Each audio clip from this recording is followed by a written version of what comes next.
Hey, future medics! Welcome to 50 Mils of Medicine, where we give you small doses to create big understanding. Without wasting time, let's get started.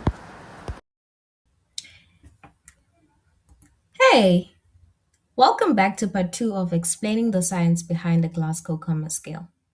Today we're going to discuss eye opening as a sound stimuli.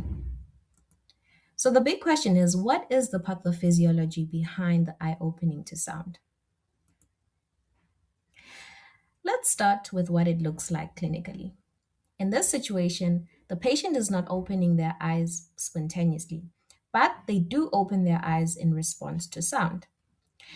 But what does that actually mean inside the body? Let's briefly outline where everything begins. The reticular activating system, or the RAS pathway starts in the lower brain stem. Here we have important nuclei such as the locus coeruleus, the raphe nuclei, and the tegmental nuclei. These nuclei release neurochemicals that travel upward into the midbrain. The midbrain is where the real action actually happens. This is where the midbrain reticular formation is located. The midbrain reticular formation will integrate and compile all these beautiful signals and then send them into the thalamus through specifically the intralaminar nuclei. From the thalamus, the signals are now projected into the cerebral cortex, and the entire pathway is now responsible for your arousal, your wakefulness, and your consciousness. And that is why you are alert as you are watching this video. Now, but I would like us to zoom in the midbrain so that we figure out what really happens when a patient is only responding to sound stimuli. Now, in a patient who only opens their eyes to sound, something important is really happening. The midbrain reticular formation is active, but it is only releasing electrical signals that are below the threshold required to activate this oculomotor nerve. So, on its own, the reticular activating system is not strong enough to cause the eye opening.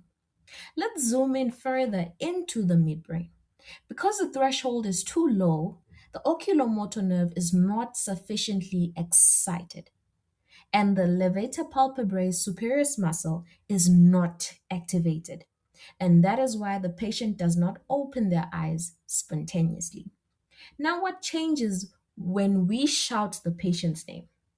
When the doctor calls out the patient's name, this creates an exogenous stimuli, meaning a stimulus that comes from outside of the body.